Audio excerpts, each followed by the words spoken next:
KPSC ನೇಮಕಾತಿ ಹೋರಾಟವನ್ನು ಈಗ ಬೆಂಗಳೂರಿನಲ್ಲಿ ಸ್ಪರ್ಧಾರ್ಥಿಗಳು ಫ್ರೀಡಂ ಪಾರ್ಕ್ನಲ್ಲಿ ನಡೆಸ್ತಾ ಇರುವಂಥದ್ದು. ಯಾಕಂದರೆ ಕಳೆದ 3 ವರ್ಷಗಳಿಂದ ರಾಜ್ಯದಲ್ಲಿ ನೇಮಕಾತಿ ಆಗ್ತಾ ಇಲ್ಲ. ಇದರಿಂದ ನಮಗೆ ತುಂಬ ತೊಂದರೆ ಆಗ್ತಾ ಇದೆ. ಮುಖ್ಯಮಂತ್ರಿ ಸಿದ್ದರಾಮಯ್ಯನವರು ಈ ಹಿಂದೆ ವಿರೋಧ ಪಕ್ಷದ ನಾಯಕರಾಗಿದ್ದರು. ಆ ಸಂದರ್ಭದಲ್ಲಿ ಬಂದು ನಮಗೆ ಇದೇ ಫ್ರೀಡಂ ಪಾರ್ಕ್ನಲ್ಲಿ ಭರವಸೆಯನ್ನು ನೀಡಿದರು.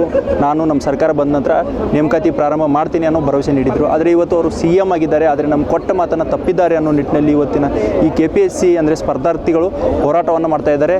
ಈ ವಿಚಾರದ ಬಗ್ಗೆ ನಮ್ಮ ಜೊತೆ ಇಲ್ಲಿ ಹೋರಾಟಗಾರರಿದ್ದಾರೆ. ಈ ಹೋರಾಟದ ನೇತೃತ್ವವನ್ನು ವಹಿಸಿಕೊಂಡಿರುವ ಹೋರಾಟದ ರೂವಾರಿಗಳಾದ ಕಾಂತ್ ಕುಮಾರ್ ಅವರಿದ್ದಾರೆ. ಅವ್ರನ್ನ ನಾನು ಮಾತನಾಡಿಸ್ತಾ ಹೋಗ್ತೀನಿ. ಸರ್, ಏನು ಸರ್ ಇವತ್ತಿನ ಹೋರಾಟದ ಉದ್ದೇಶ? ಸರ್, ಇವತ್ತಿಂದು ಮೂಲ ಉದ್ದೇಶ ಏನಂದರೆ ರಾಜ್ಯ ಸರ್ಕಾರ ಬರೋದಕ್ಕೆ ಮುಂಚೆ ಏನೊಂದು ಪ್ರಾಮಿಸ್ ಮಾಡಿತ್ತು ಪ್ರಣಾಳಿಕೆಯಲ್ಲಿ, ಬಂದು ಒಂದೇ ವರ್ಷದಲ್ಲಿ 1 ಲಕ್ಷ ವೇಕೆನ್ಸಿ ಫಿಲ್ ಮಾಡ್ತೀವಿ ಅಂತ. ಸರ್, 1 ಲಕ್ಷ ಅಲ್ಲ ಸರ್, ಅಟ್ಲೀಸ್ಟ್ 50,000 ವೇಕೆನ್ಸಿ ಫಿಲ್ ಮಾಡಿಲ್ಲ ಸರ್. 2 ಲಕ್ಷ ಅವರು ಸರ್ಕಾರ ಬರೋದಕ್ಕೆ ಮುಂಚೆ 2.5 ಲಕ್ಷ ವೇಕೆನ್ಸಿ ಇತ್ತು 3 ವರ್ಷದ ಮುಂಚೆ. ಇವತ್ತು ರಾಜ್ಯ ಸರ್ಕಾರದಲ್ಲಿ ಅಂದರೆ ರಾಜ್ಯದಲ್ಲಿ 43 ಇಲಾಖೆಯಿಂದ 2,84,000 ಖಾಲಿ ಹುದ್ದೆ ಇದೆ. ನಾವು ಕೇಳ್ತಾ ಇರೋದು ಅಟ್ಲೀಸ್ಟ್ ನೀವು ಯಾವ ಟೈಮ್ 3 ವರ್ಷ ಆಯ್ತು ಸರ್ 43 ಇಲಾಖೆಯಿಂದ. ನಾವು ಒಂದು ವರ್ಷ 2 ವರ್ಷ ಆದರೆ ಏನು ಅನ್ಬೋದು. ಕಳೆದ 5-6 ವರ್ಷದಿಂದ ರೆಕ್ರೂಟ್ಮೆಂಟ್ ಆಗಿಲ್ಲ. ನೀವು ಮಾಡ್ತೀರಾ ಅಂತಲೇ ರಾಜ್ಯದಲ್ಲಿರುವ 20 ಲಕ್ಷ ಜನ ಏನು ವಿದ್ಯಾರ್ಥಿಗಳಿದ್ದಾರೆ ಮತ್ತು ಅವ್ರ ಫ್ಯಾಮಿಲಿ ಇದ್ದಾರೆ, ಓಟ್ ಹಾಕಿ ಸರ್ಕಾರ ತೊಗೊಂಬಂದಿರೋದು. ನಿಮ್ಮ ಸರ್ಕಾರ ಬರೋದಕ್ಕೆ ವಿದ್ಯಾರ್ಥಿಗಳ ಯೂತ್ಸ್ನ ನೀವು ನೆಗ್ಲೆಕ್ಟ್ ಮಾಡ್ತಾ ಇದ್ದೀರಾ ಸರ್. ನಾವು ಕಳೆದ ಆಗಸ್ಟಲ್ಲಿ ಇಲ್ಲಿ ಹೋರಾಟ ಮಾಡಿದ್ವಿ. ಅದಾದಮೇಲೆ ಧಾರವಾಡದಲ್ಲಿ 50,000 ರಿಂದ 60,000 ಜನ ವಿದ್ಯಾರ್ಥಿಗಳು ಸೇರಿ ಹೋರಾಟ ಮಾಡಿದ್ವಿ. ಬಿಜಾಪುರದಲ್ಲಿ ಹೋರಾಟ ಮಾಡಿದ್ವಿ. ಬೆಳಗಾವಿಯಲ್ಲಿ ನಾವು ಸೆಷನ್ ನಡಿಬೇಕಾದ್ರೆ ಮಾನ್ಯ ಮುಖ್ಯಮಂತ್ರಿ ಸಿದ್ದರಾಮಯ್ಯ ಸರ್ ಭೇಟಿ ಮಾಡಿದ್ವಿ. ಮತ್ತು ನೀವು ಧಾರವಾಡದಲ್ಲಿ ಪರ್ಮಿಷನ್ಸ್ ಕೊಟ್ಟಿಲ್ಲ. ಅವ್ರು ಭೇಟಿ ಮಾಡಿದ್ದಾದಮೇಲೆ ಸರ್ ಒಂದು ಪ್ರಾಮಿಸ್ ಮಾಡಿದರು, ಏಜ್ ರಿಲ್ಯಾಕ್ಸೇಷನ್ ಕೊಡ್ತೀನಿ ಅಂತೇಳಿ 5 ವರ್ಷ ಏಜ್ ರಿಲ್ಯಾಕ್ಸೇಷನ್ ಕೊಟ್ಟಿದ್ದೀರಾ ಸರ್. ಅದಾದಮೇಲೆ ನೀವು ರೆಕ್ರೂಟ್ಮೆಂಟ್ ಮಾಡಬೇಕಾಯಿತು. 56,000 ವೇಕೆನ್ಸಿ ಫಿಲ್ ಮಾಡ್ತೀನಿ ಅಂತ ಹೇಳಿದ್ರಿ. ನೀವು ಒಳ ಮೀಸಲಾತಿ ಮತ್ತು ಮೀಸಲಾತಿ ಏನಿದೆಯಲ್ಲ ಸರ್, ನೀವು ಅದನ್ನು ಒಳಗೊಂಡಂತೆ ನೇಮಕಾತಿ ಪ್ರಕ್ರಿಯೆ ಪ್ರಾರಂಭ ಮಾಡಿ ಸರ್. ಅದರಿಂದ ಇವತ್ತು ವಿದ್ಯಾರ್ಥಿಗಳು ಎಷ್ಟು ಸ್ಟ್ರೆಸ್ಗೆ ಹೋಗಿದ್ದಾರೆ, ಎಷ್ಟು ಜನ ಸೂಸೈಡ್ ಮಾಡ್ಕೊತಿದ್ದಾರೆ, ಎಷ್ಟು ಸೋಷಿಯಲ್ ಪ್ರಾಬ್ಲಮ್ ಆಗ್ತಾಯಿದೆ, ಎಷ್ಟು ಫೈನಾನ್ಷಿಯಲ್ ಬರ್ಡನ್ ಆಗ್ತಾಯಿದೆ, ಸ್ವಲ್ಪ ಆದರೂ ಅರ್ಥ ಮಾಡ್ಕೊಳ್ಳಿ ಸರ್. 1 ದಿನ ಆದರೆ 2 ದಿನ ಆಗ್ಬೋದು. ಇವರು ಗಿಗ್ ವರ್ಕರ್ಸ್ ಆಗಿ ಇವತ್ತು ಬೆಂಗಳೂರಲ್ಲಿ ಝೊಮೊಟೊ, ಸ್ವಿಗ್ಗಿ, ಓಲಾ, ಊಬರಲ್ಲಿ ವರ್ಕ್ ಮಾಡ್ತಿದ್ದಾರೆ ಸರ್. ಗಾಡಿಯಲ್ಲಿ ರ್ಯಾಪಿಡೋ ಗಾಡಿ ಓಡಿಸ್ತಿದ್ದಾರೆ ಸರ್. ಇವತ್ತು 500 ರೂಪಾಯಿ 1000 ರೂಪಾಯಿಗೆ ಇಡೀ ದಿನ ಬೆಂಗಳೂರಲ್ಲಿ ಗಾಡಿ ಓಡಾಡಿಸಿ 500 ರೂಪಾಯಿ ದುಡ್ಕೊಂಡು ಇವತ್ತು ಲೈಬ್ರರಿಲಿ 2-3 ಅವರ್ ಓದ್ತಾ ಇದ್ದಾರೆ ಸರ್. ಯಾವುದೋ ನೇಮಕಾತಿ ಆಗ್ತಾಯಿಲ್ಲ ಅಂತ. ಒಂದು ಟೈಮ್ ಊಟ ಫ್ರೀಯಾಗಿ ಸಿಗುತ್ತೆ ಅಂತಂದರೆ ಇವತ್ತು ಎಷ್ಟು 2 ಕಿಲೋಮೀಟ್ರು ಇದ್ರೂ ಅಲ್ಲಿ ಯಾವುದೋ ದೇವಸ್ಥಾನದಲ್ಲಿ ಮದುವೆ ಚೌಟ್ರಿಯಲ್ಲಿ ಕೆಲಸ ಮಾಡಿಕೊಂಡು ಅಲ್ಲೇ ಊಟ ಮಾಡ್ಕೊಂಡು ಇದು ಮಾಡ್ತಿದ್ದಾರೆ. ಇವತ್ತು ಒಂದು ಟೈಮ್ ಊಟ ಮಾಡ್ತಿದ್ದಾರೆ ಎಷ್ಟೋ ಜನ ವಿದ್ಯಾರ್ಥಿಗಳು. ಈ ಪರಿಸ್ಥಿತಿಗೆ ತೊಗೊಂಬಂದಿರೋದು ರಾಜ್ಯ ಸರ್ಕಾರ ಸರ್. ನೀವು ಯಾವುದೇ ಮೀಸಲಾತಿ ಮಿಸ್ಟೇಕ್ಸ್ ಮಾಡಿರೋದು ಸರ್ಕಾರ. ನಾನು ಹೇಳ್ತೀನಿ, ನೀವು ಸರ್ಕಾರ ಮಿಸ್ಟೇಕ್ ಮಾಡಿರೋದು, ನೀವು ಕೋರ್ಟ್ ಮೇಲೆ ಆಗ್ತಾ ಇದ್ದೀರಾ. ಯಾವುದೇ ಒಂದು ಬಿಲ್ ಪಾಸ್ ಮಾಡಿ ಆ್ಯಕ್ಟ್ ಮಾಡಬೇಕಾಗಿರೋಂಥ ಕೆಲಸ ಲೆಜಿಸ್ಲೇಟಿವ್ ಅಷ್ಟೇ ಇರುತ್ತೆ. ಜುಡಿಷರಿ ಆ ಪವರ್ ಇರಲ್ಲ. ಮಿಸ್ಟೇಕ್ ಮಾಡಿರೋದು ನೀವು ಬೇಕು ಅಂತ ನೀವು ಕೋರ್ಟ್ ಮೇಲೆ ತೋರಿಸ್ತಾ ಇದ್ದೀರ ಅಷ್ಟೇ. ಜುಡಿಷರಿ ಯಾವುದು ಪವರ್ ಇರಲ್ಲ ಬಿಲ್ ಪಾಸ್ ಮಾಡಿ ಆ್ಯಕ್ಟ್ ಮಾಡೋವಂಥದ್ದು.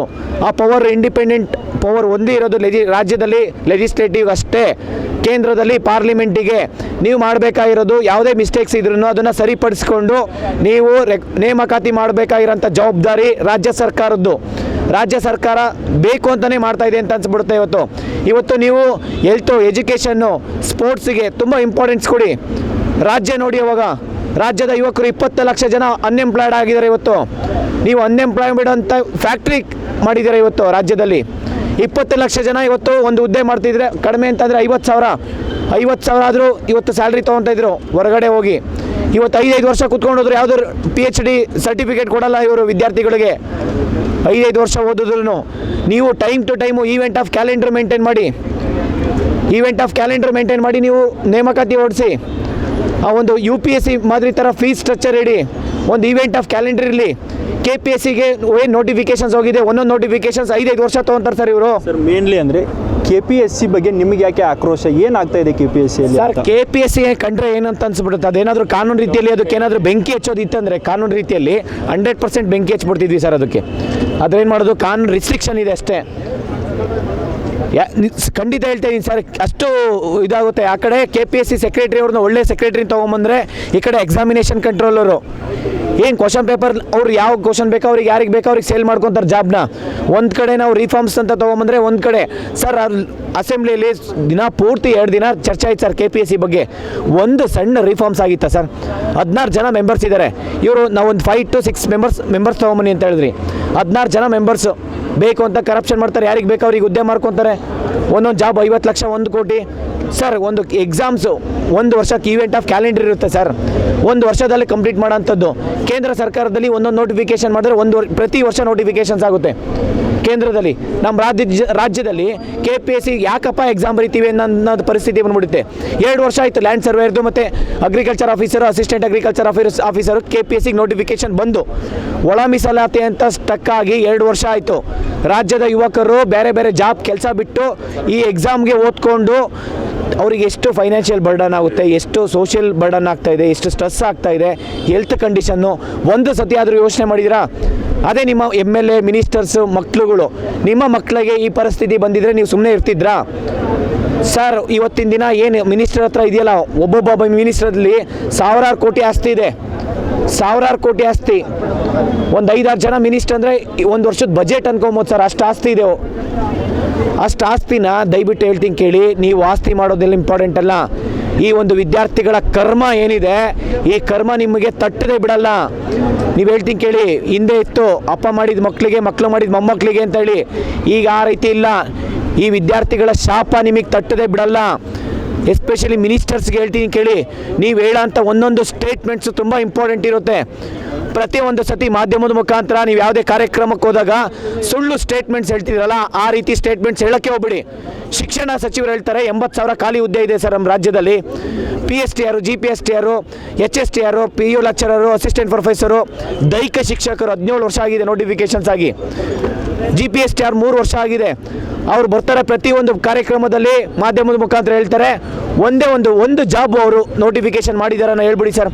ಒಬ್ರಿಗೆ ಜಾಬ್ ಕೊಟ್ಟಿದ್ದಾರ ನೋಡಿ ಶಿಕ್ಷಣ ಸಚಿವರು ಮಧು ಬಂಗಾರಪ್ಪ ಅವರು. ಒಂದು ನೋಟಿಫಿಕೇಶನ್ ಆಗಿಲ್ಲ, ಒಬ್ರಿಗೆ ಜಾಬ್ ಕೊಟ್ಟಿಲ್ಲ. ಇವರು ಮಾಧ್ಯಮದ ಮುಖಾಂತರ ಬರ್ತಾರೆ, ಬರೀ ನನ್ನ ಹತ್ರ 300 ಸ್ಟೇಟ್ಮೆಂಟ್ಸ್ ಇದೆ ಸರ್, ನ್ಯೂಸ್ ಪೇಪರ್ದು 300 ಸ್ಟೇಟ್ಮೆಂಟ್ಸು ಬರೀ ಸುಳ್ಳು ಹೇಳಿರೋದೆ. ಒಂದು ಜಾಬ್ ರೆಕ್ರೂಟ್ಮೆಂಟ್ ಆಗಿಲ್ಲ. ಅದರ ಜೊತೆಯಲ್ಲಿ ಹೋಮ್ ಮಿನಿಸ್ಟರ್ಗೆ ನಾನು ಮನವಿ ಮಾಡ್ಕೊತೀನಿ, ದಯವಿಟ್ಟು ನೀವು ಅತಿ ಶೀಘ್ರದಲ್ಲಿ ಗೊತ್ತಿಲ್ಲ ಮಾಹಿತಿ ತರಿಸ್ಕೊತೀನಿ ಅಂತ ಹೇಳೋಕ್ಕೆ ಹೋಗ್ಬಿಡಿ ಸರ್. ಮಾಹಿತಿ ಏನಾದರೂ ಬೇರೆ ಪ್ಲಾನೆಟಲ್ಲಿ ತರಿಸ್ಕೊತೀರಾ? ಏನಾದರೂ ಸ್ಯಾಟಲೈಟ್ ಕಳಿಸಿ, ಇಲ್ಲಿಂದ ಯಾರನ್ನಾದರೂ ಸ್ಯಾಟಲೈಟಲ್ಲಿ ಕಳಿಸಿ ಅಲ್ಲಿಂದ ಮಾಹಿತಿ ತೊಗೊಂಬರ್ಬೇಕಾ ನಿಮಗೆ ಡಿಪಾರ್ಟ್ಮೆಂಟಲ್ಲಿ? ಸರ್ ಗೂಗಲ್ ಮಾಡಿ ಸರ್, 5 ನಿಮಿಷ ನಿಮಗೆಲ್ಲ ಮಾಹಿತಿ ಸಿಗುತ್ತೆ. 5 ನಿಮಿಷ ಸಾಕು ಮಾಹಿತಿ ಬೇಕು ಅಂತಂದರೆ. ಸರ್, ಅಧಿವೇಶನ 2 ವರ್ಷದಿಂದ ನಾನು ಕೇಳ್ತಾ ಇದ್ದೀನಿ, ಅಧಿವೇಶನಕ್ಕೆ ಹೋದಾಗ ಪ್ರತಿ ಸಲನೂ ಚರ್ಚೆ ಆಗುತ್ತೆ, ನೋಟಿಫಿಕೇಶನ್ ಮಾಡ್ತಾರೆ ರಾಜ್ಯ. ಈಗ ಬಜೆಟ್ ಅಧಿವೇಶನ ಮಾರ್ಚಲ್ಲಿ ಬಂದಿದೆ ಸರ್, ಅದಕ್ಕೇನಾದರೂ ಕ್ರಮ? ಇಲ್ಲಿ ಚರ್ಚೆ ಯಾಕೆ ಆಗ್ತಾ ಇದೆ ಅಂತಂದರೆ ಮೇಡಮ್, ರಾಜ್ಯದ ಜನಗಳಿಗೆ ಕಿವಿ ಹೂವು ಇಡಬೇಕಲ್ಲ. ನಾವು ವಿದ್ಯಾರ್ಥಿಗಳ ಪರವಾಗಿ ಮಾತಾಡ್ತಾ ಇದ್ದೀವಿ, ಹೇಳ್ಬೇಕಲ್ಲ, ಗೂಬೆ ಕುಡಿಸ್ತಾ ಇದ್ದು ಸುಳ್ಳು ಹೇಳ್ಬೇಕಲ್ಲ ಮೇಡಮ್. ಈಗ ಅಲ್ಲ ಸರ್, ಚರ್ಚೆ ಬಿಟ್ಟು ಬೇರೆ ಯಾವ ಚರ್ಚೆ ಆಗ್ತಾ ಇದೆ, ಸುಮ್ಮನೆ ಆಗ್ತಾ ಇದ್ದಾರೆ. ಈಗ ಬಜೆಟ್ ಅಧಿವೇಶನಕ್ಕಿದೆ ಸರ್, ಬೇರೆ ಯಾವ ರೀತಿ ಹೋರಾಟ ಮಾಡೋಕ್ಕೆ ಟ್ರೈ ಮಾಡ್ತಾರೆ? ಈ ಸತಿ ಬಜೆಟ್ಗೆ ಮುಂಚೆ ಅಂದರೆ ಇವಾಗ ಏನಾದರೂ ರೆಕ್ರೂಟ್ಮೆಂಟ್ ಸ್ಟಾರ್ಟ್ ಮಾಡಿಲ್ಲ ಅಂತಂದರೆ ರಾಜ್ಯದ 31 ಜಿಲ್ಲೆಯಲ್ಲೂ ಕೂಡ ನಾವು ಹೋರಾಟ ಮಾಡ್ತೀವಿ ಮೇಡಮ್. ಯಾವುದೇ ಕಾರಣಕ್ಕೂ ಬಿಡಲ್ಲ, ಅನಿರ್ದಿಷ್ಟಾವಧಿ ಹೋರಾಟ ಮಾಡ್ತೀವಿ. ಒಂದು ಫಾರೆಸ್ಟ್ ಬರ್ನ್ ಮಾಡಬೇಕಂದ್ರೆ ಬೆಟ್ಟದಷ್ಟು ಕಿಡಿ ಬೇಕಿಲ್ಲ, ಒಂದು ಸಣ್ಣ ಕಿಡಿ ಸಾಕು. ಆ ಕಿಡಿ ಇವತ್ತು ಸ್ಟಾರ್ಟ್ ಆಗಿದೆ ಅಂತ ಅಂದ್ಕೊಳ್ಳಿ. ಯಾಕೆಂದರೆ ಹಿಂದೆ ಧಾರವಾಡದಲ್ಲಿ ಯಾವ ರೀತಿ ಹೋರಾಟ ಮಾಡಿದ್ದೀವಿ ಅಂತ ತೋರಿಸಿದ್ದೀವಿ, ಬಿಜಾಪುರದಲ್ಲಿ ಯಾವ ರೀತಿ ಹೋರಾಟ ಮಾಡಿದ್ದೀವಿ ಅಂತ ತೋರಿಸಿದ್ದೀವಿ, ಫ್ರೀಡಮ್ ಪಾರ್ಕಲ್ಲಿ ಯಾವ ರೀತಿ ಹೋರಾಟ ಮಾಡಿದ್ದೀವಿ ಅಂತ ತೋರಿಸಿದ್ದೀವಿ. ವಿಧಾನಸೌಧಕ್ಕೆ ಮುತ್ತಿಗೆ ಹಾಕ್ತೀವಿ ಮೇಡಮ್, ಅದಕ್ಕೆ ಒಂದು ಟೈಮ್ ಇರುತ್ತೆ. ಆ ಟೈಮ್ ಯಾವಾಗ ಅಂತ ಬರುತ್ತೆ, ತುಂಬ ದೂರ ಇಲ್ಲ, ಓಕೆನಾ? ಅದು ಯಾವುದೇ ವಿಚಾರ ಆದರೆ ಹೇಳ್ಬಿಟ್ಟು ಮಾಡಲ್ಲ ಮೇಡಮ್. ಮುತ್ತಿಗೆ ಹಾಕೋಂಥದ್ದು ಮಾಡಿ ಆದಮೇಲೆ ಅದರ ಪರಿಸ್ಥಿತಿ ಏನಿರುತ್ತೆ ಅಂತ ಹೇಳ್ಬಿಟ್ಟು ರಾಜ್ಯ ಸರ್ಕಾರಕ್ಕೆ ಗೊತ್ತಾಗುತ್ತೆ.